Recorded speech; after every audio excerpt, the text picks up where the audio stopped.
Viidiyoon kuni shamarran qofaafi teessuma keessan yookiin sheeppii akkasumas boqoo fi harma keessa yeroo gabaabaa keessatti.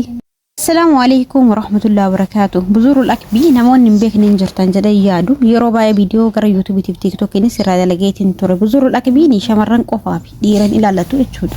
Saabbiin isaas qaama biraas nama furdisu akkasumas immoo ulfaatina kiilooleen cammaru. Namoonni isa fayyadamuu qabu namoota kiiloon isaanii 50 oliiti. Yookiin mana 50 olii 60 olii 60 keessa jiru qofatu fayyadamaa jechuudha.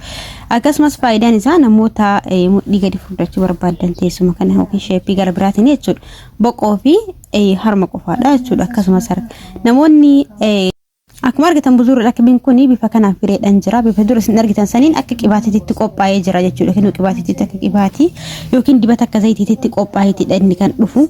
Inni faayidaa sirriitti qabu garuu isa fireedhaan dhufu kana. Kan fireedhaan dhufu kana akkamitti akka itti fayyadamtan immoo daakee qopheessee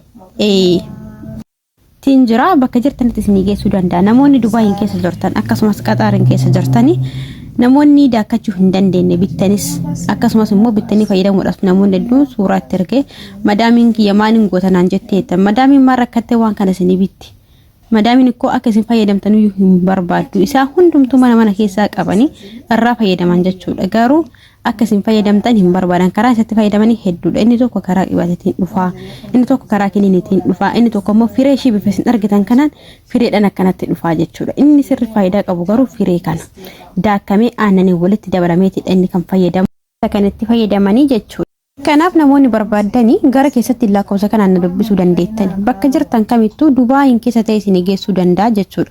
Buzurul akbiin kun asli jira sadarkaa tokkoffaa fi lammaffaa jira inni tokkoffaan hedduu akka zayitii qaba inni lammaffaan immoo gogaadha jechuudha.